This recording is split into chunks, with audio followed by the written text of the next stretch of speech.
All right, Miggy, we're recording. Okay. Permanent record coming up. So, so, so everybody who's watching, everybody who's tuned in, thank you for coming in to see the next video where today I'm going to be interviewing Miggy, one of the co-founders of VetCoin. And this is going to be a really different conversation, Miggy, because with the other co-founders, it's very easy for us to talk about our military backgrounds and things that we've had and shared experiences. But for you and I, this is going to be a little bit different. Correct. So I'm really looking forward to this dynamic and seeing how it hmm kind of plays out. But with that, go ahead and take a minute, if you could, and kind of tell people a little bit about yourself. Sure. So I'm Miggy Ticzon. I am a sports practitioner. I graduated with a degree in sports and wellness management in University of Santo Tomas. So I am an entrepreneur, an investor, a trader, a gamer. I like playing games. That's why I'm in crypto. And I want to be anything on the metaverse soon. Yeah, and currently I spend most of my time on our new business, which is an apparel store here in the Philippines. So it's actually 12 to 14 hours of my day, doing from selling it online to shipping it. that's a tremendous So investment of your yeah. time, right? Like Yeah. you're spending 12 plus hours a day doing one thing. hmm That's a lot. That's a huge lift.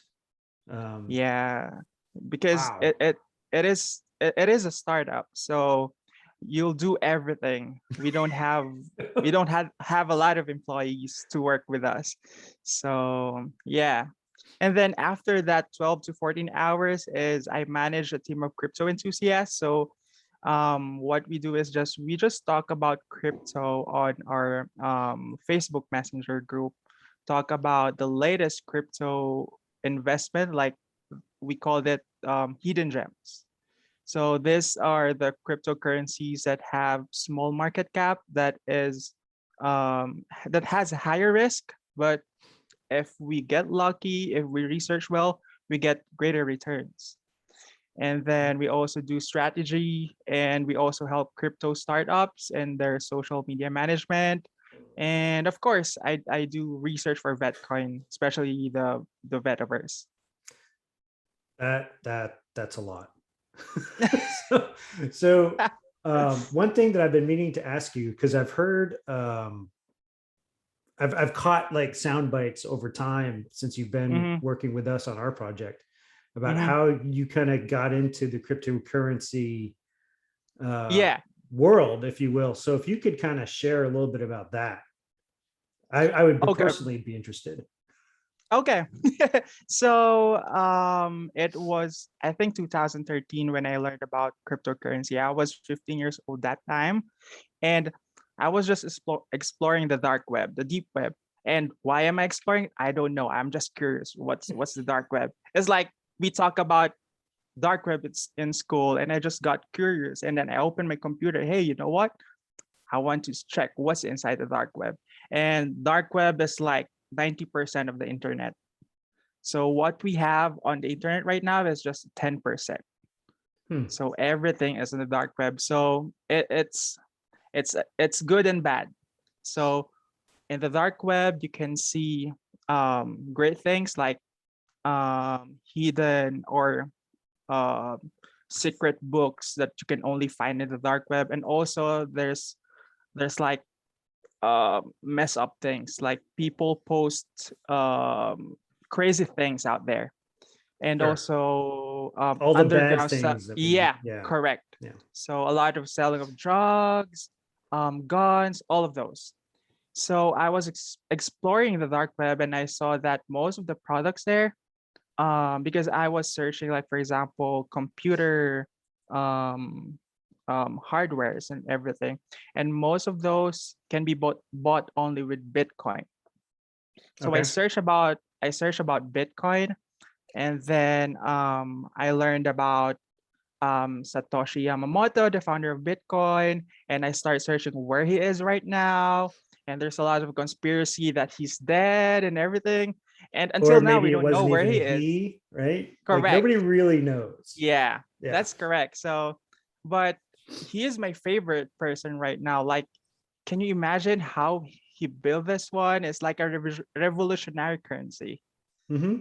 So I wanted to buy that, but it's I can't access it. There's no like available exchanges in the Philippines during that time. So years passed by. 2016, Coins PH. It is I think one of the first mobile wallet where you can pay utility bills, send money like Cash App, something like that. So what they did is they open up like a Bitcoin wallet on their application. So I was like so hyped with that. I was able to buy my first Bitcoin way back in 2016, and it was like $1,400 during that time. 1400. And yeah, Yeah. correct. Wow. And this is the funny story. It was enrollment time that time. So it was enrollment, Oh, for and university. yeah, correct. Yeah. Oh, wait a minute. Are you about to tell me that you spent your tuition money on Bitcoin? Correct. So my parents didn't know about that. No. So Okay. Mom and dad had no idea. yeah. So number one, my mom and dad will get mad at me. Number two, I might not be able to attend that semester. but but luckily, I was the number one of our class, and I was able to get the academic scholarship, academic excellence scholarship, which gave me a free tuition. So I was like, thank you. I was able to breathe.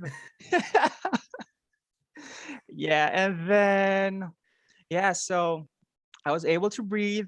And then 2017, I think it was December, I was in New York, and then I was in our basement actually with my sister, and then I was checking my application and I was looking at the value of Bitcoin during that time. So I bought it at 1400, and December 2015 it was like 20K. So I wanted to sell my investment, but the problem was coins that PH is only accessible in the Philippines. So I was like, oh no, what am I gonna do? You're going to travel, right? Yeah. so yeah, so I didn't do anything because I have no control about it. So Yeah. when I came back to the Philippines, it was back to $4,000, and I was so sad. But I'm still holding it right now, where Bitcoin is now at 45K. Yeah. Wow. As a former college student and father of a college student come this fall, Hmm. oof, man, spending your tuition money on a what at the time was a huge gamble. Yeah, Wow, I correct. can't. I'm gonna have to have a talk with my daughter about this before she starts college. I'm a risk taker. No, and that's good, right? Yeah. Because like you may have noticed, right, across our co-founders, you're certainly the youngest by Hmm. probably a considerable margin, and some of us are a bit more conservative in our behavior, Hmm. and we're a little bit more hesitant, and certainly have a knowledge gap. And I've talked about this with other folks in these conversations about how, the younger folks, this Hmm. is normal for them, and we're still trying to figure some stuff out. Um, so, so what's your perspective on that when you see the board and how we kind of talk through things and the way that we kind of approach, like where VetCoin is going? What are your thoughts on that? Wow. Actually, when I first came with VetCoin, like I talk about all the different terms in cryptocurrency, how the blockchain works, and you were like, "Oh wait, I can follow." And then after a few months, like all of you guys know everything. Like I was so surprised. Like I know that you guys are very disciplined and very eager to learn about the crypto space, and every meeting, like every Thursday, Monday and Thursday, I learned something from you guys, and I'm happy that I was able to share my knowledge in cryptocurrency, and I believe that VetCoin is in good hands. Like, there's no exaggeration that all of the co-founders are working 24/7, 365. Vuk have a lot of stories for that, from old school marketing Yep. to the newest ones. Yeah, so I think the right word is it's stupendous to work with you guys. Well, that's very comforting to hear. Because we are, I mean, some of us, it's all we're doing. I mean, we have our normal jobs and we have families and we have other Correct. commitments, but my gosh, I mean, it's not just 2 nights a week.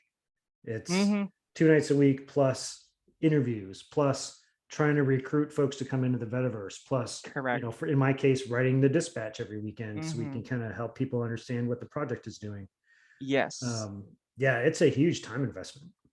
Mm-hmm. And I'm glad I'm also not the only one. also finding new partners, right? Right. Having meetings with different companies. Yeah, that's Yeah. super. I was actually wrote about that in our dispatch this morning, how we've been really fortunate to have been able to interact with several different projects in the last Mm-hmm. few weeks, and very cautious. I don't want to say too much too soon because we don't know what we're going to do going forward, but just the opportunities that are coming available are very exciting and very dynamic. Yeah. So being a non-veteran such as yourself, Mm-hmm. but now involved with this whole team of retired military guys or soon to be retired military guys, we're not the only veterans. I'm kind Mm-hmm. of hypothesizing a little bit that you've have some experience before VetCoin with veterans, not necessarily US but possibly in your home country.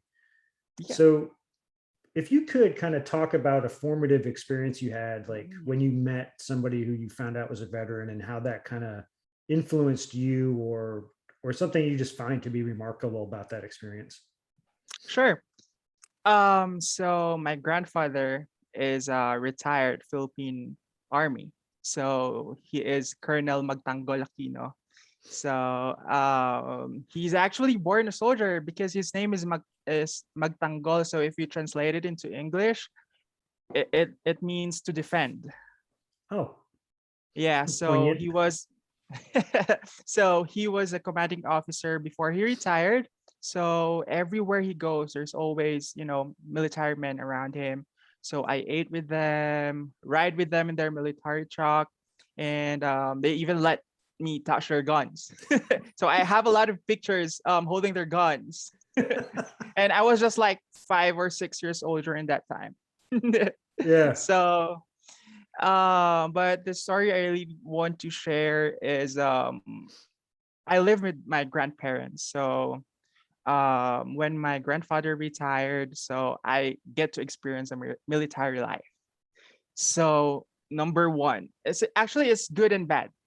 Number one, when I was in high school, so most of my classmates, like, they have um they style their hair, do everything on their hair. Yep. But for me, my grandfather was like, you have to have a military cut.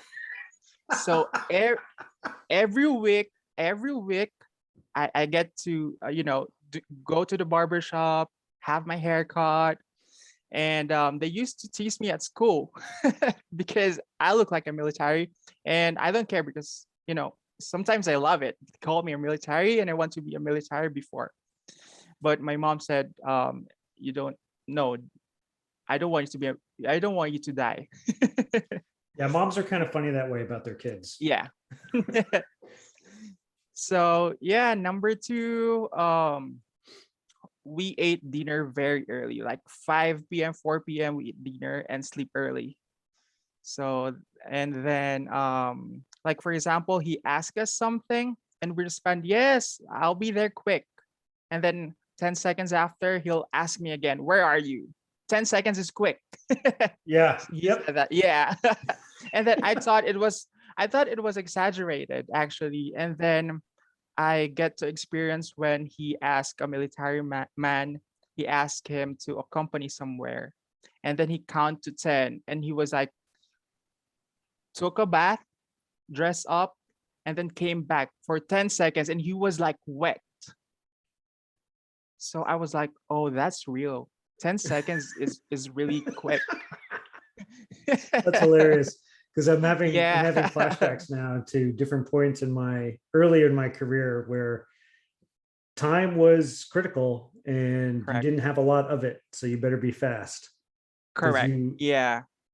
because we have to move on to the next thing. And yep, I get Yep. it. I get all of And that. and and when we're going to like an event, we are like 1 to 2 hours early.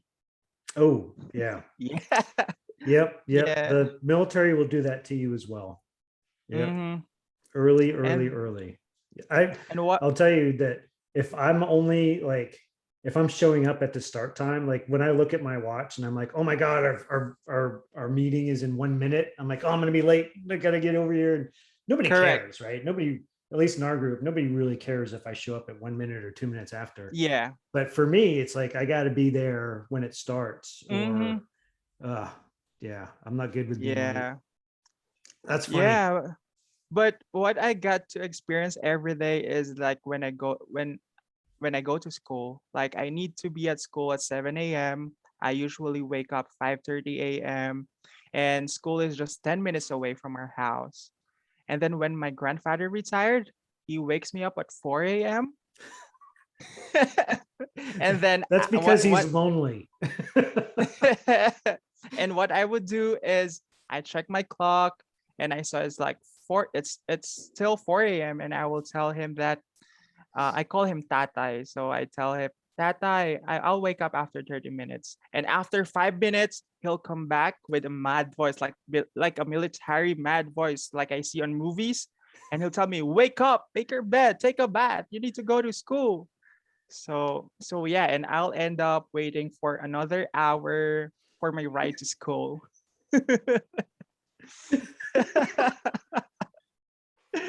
Yeah, This so is so funny. Oh my gosh. I mhm. can't wait till I have grandkids. Yeah.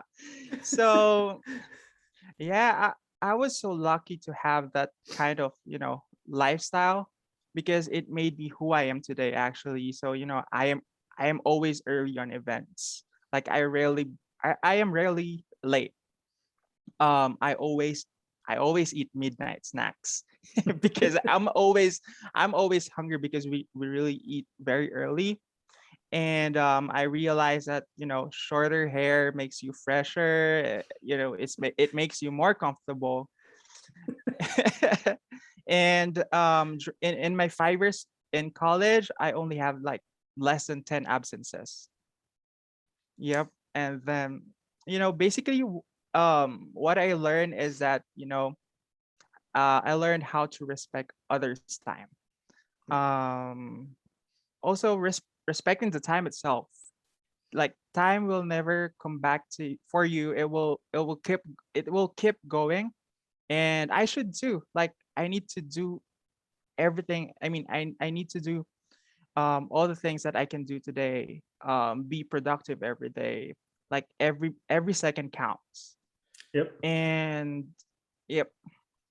Yeah. So I want to talk a little bit more about cryptocurrency. As colorful and enjoyable as it was to hear about your grandfather, I have images in my mind of how that Yeah. experience was with the door opening at 4 a.m. and getting the voice in the darkness to get up and get moving. That can be a Yeah. motivator. Hmm. So, but I want to go back to when you first found out about our project Hmm. and you saw what we were trying to do with VetCoin and with your experience, and your background on cryptocurrencies, Hmm. when you saw what we were doing, other than we we had to slow down and have you explain things to us initially, what did you think about the VetCoin idea and what we were trying to do? I'm actually amazed. Like, to be honest, I did not expect veterans doing something in the crypto space.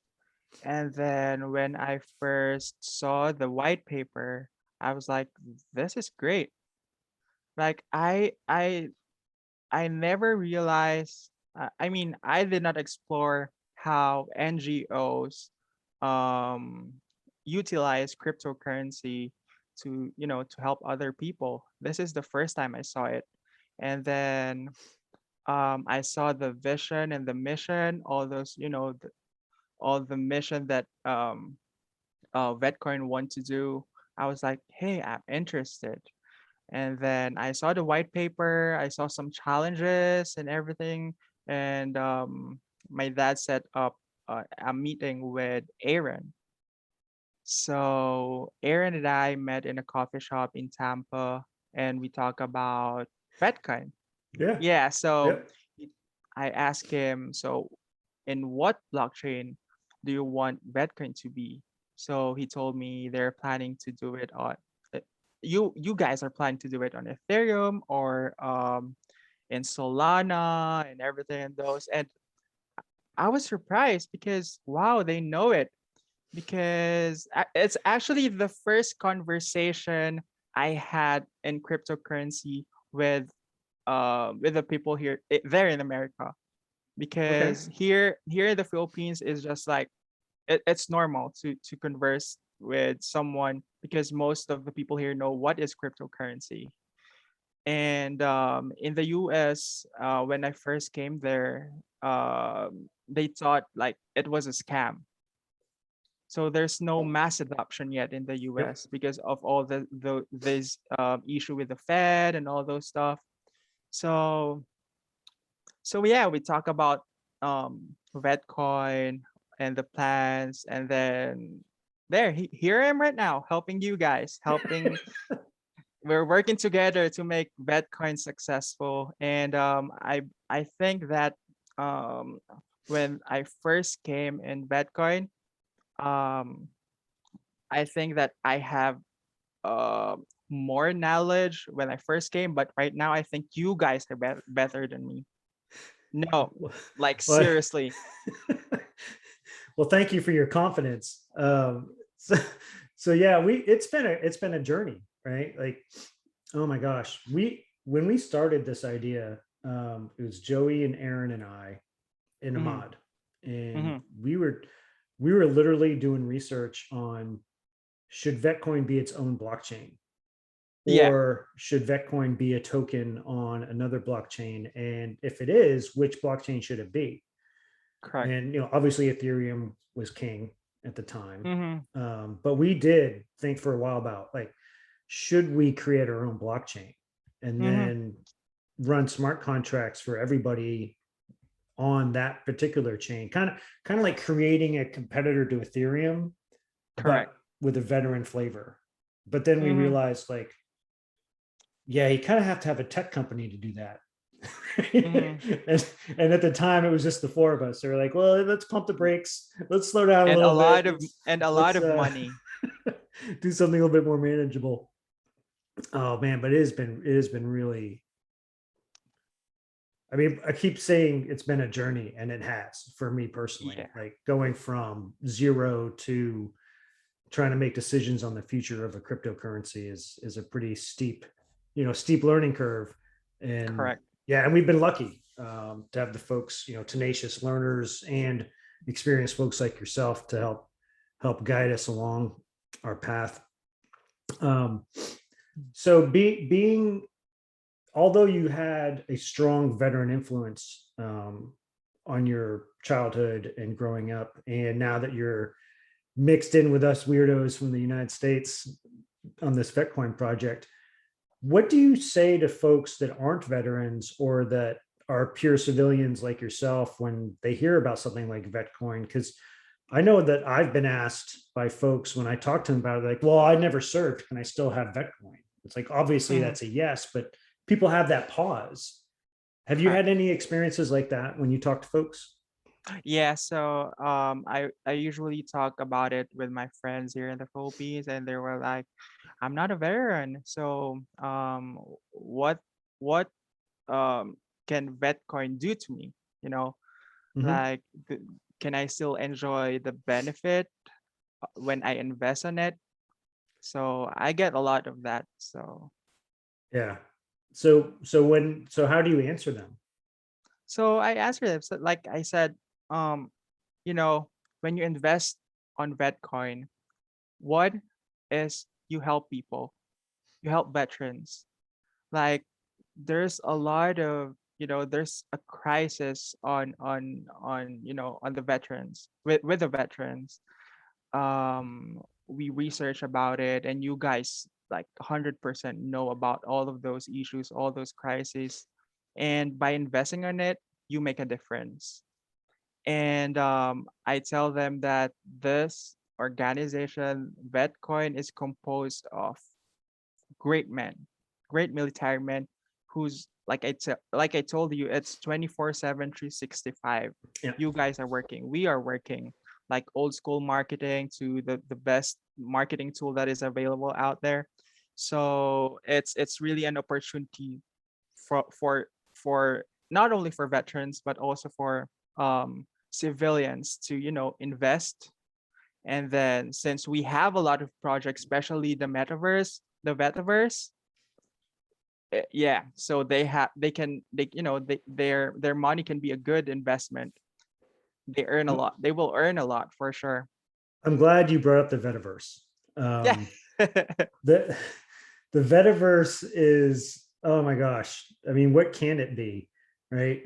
It's the potential that we have here is extraordinary. And Correct. I know that at least initially you were working quite extensively with Elmer on like shaping what the Vetiverse can be, and how we could roll it out. Could you take some time just to kind of talk through, like when you and Elmer have conversations about Vetiverse, where is it going, and how do you guys see the future? You know, in realistic terms, not everything for all things for everybody, but like where is the Vetiverse going to be, say 6 months from now, a year or two from now? Cool.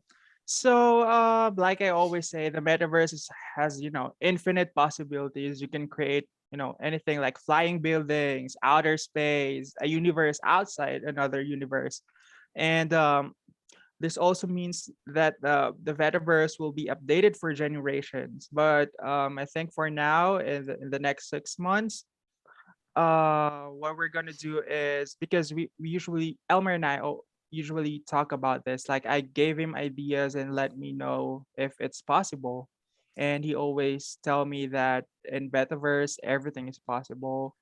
Yeah. And because it's, yeah, and so few things are, businesses can operate, or they can operate inside the metaverse. They can have their offices there, and then we can also have schools, casino, museums, houses, skyscrapers, metaverse clothing shop, car shop, barber shops, where you can, design your own character in the metaverse. And we are planning to have also, because in metaverse there's a lot of space, and Sure. we can have metaverse architects and engineers, where they can people can consult with them, and they will design your buildings. So the architects will design how beautiful you want your buildings would look, and the engineers will program that. They will create the graphics and everything. We can also have real estate agents. So people, there is someone who could tour them inside the metaverse. And yeah, the latest idea I told Elmer is the NFT hunt. So I want to have like a forest inside the metaverse, where hunters can go inside and look for NFTs. And those NFTs can be placed on the museum, or they could list it for an auction. Okay. So that will engage with the community. They can explore Vetiverse. They were not like just stand there, talk to each other. So when they come in, they can go anywhere they want, go to the forest, find some NFT, sell it with other people. So a lot of good things. Yeah. So one thing I do want to mention Mhm. to viewers and folks that are watching this video, the Vetiverse is really our version of the metaverse. Correct. And it's a place that we kind of see almost a centralized location for decentralized efforts, in the Yeah. sense that if you can go into the Vetiverse, then you can find, veteran community organizations, veteran business owners, nonprofits and services, but it's in a virtual space. So it's another environment for which the folks in our community can get together and do normal business. Correct. Whether that business is just having a conversation with somebody, make a connection with somebody that they maybe don't actually know in real life. It's just another area to do that. And the other thing I want to make sure that we mention is that if a veteran-owned business or a veteran-oriented nonprofit want to be in the Vetiverse, all they have to do is sign up on the website, and Yes. there's no cost involved. Correct. Now, there may be costs later on, depending on the attributes that they want to have, but just the simple, like, I want a kiosk in the Vetiverse. Well, sign up your business or sign up your nonprofit, and we'll make that happen. And it's a very, the cost of entry is zero.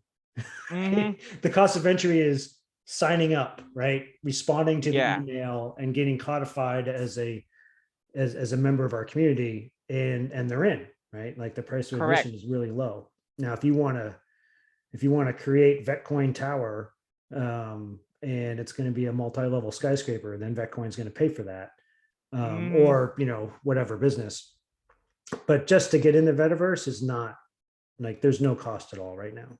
Yeah, just sign up. This is a great opportunity to be in the Vetiverse and get in early, be part of the foundation, and correct. And you'll be there, be codified in there. I'm excited about it. It's like the year one of the Earth. Yeah, it is, except we can accelerate the development. Yeah, correct. get in early, get in often, right? So Miggy, like, I feel like I've almost exhausted all the things I wanted to chat with you this morning, but we're not done with the conversation. So what I like to do is I like to give folks an opportunity to, kind of talk about anything that either we didn't have a chance to discuss, or maybe you thought of an idea, but the conversation went in a different direction. So the floor is yours. The microphone is open to talk about whatever you'd like, preferably VetCoin related. Okay.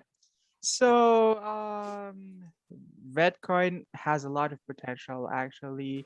You hear Vetiverse, you hear VetCoin or VetCash, but in the future we'll have, the VetCoin app.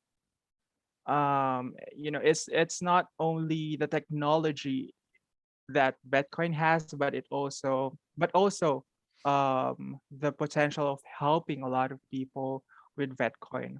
So this organization would not give you like great investment, but it will also, you can also make a difference with investing on VetCoin.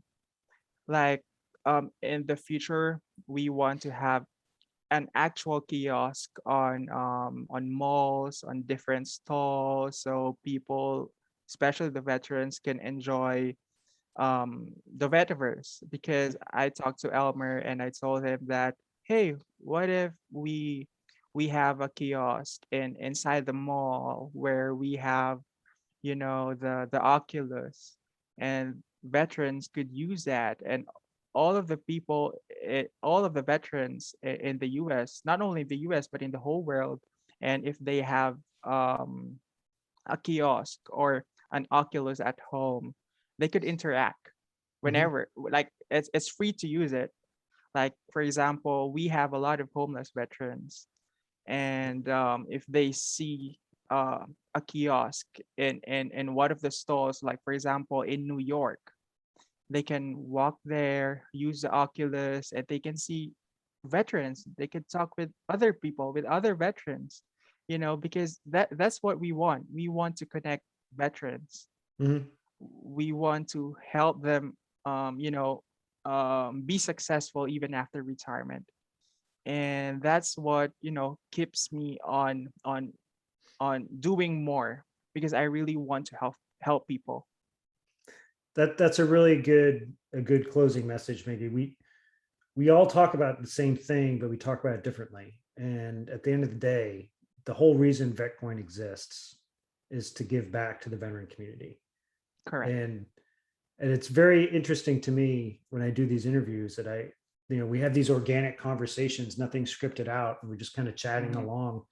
But we always end up talking about how important it is to the founders that VetCoin enables that quality of helping the veteran community. Correct. And I'll reinforce it again. I reinforce it whenever this comes up. Like, I don't get any profit out of VetCoin, right? You don't get any profit out of VetCoin.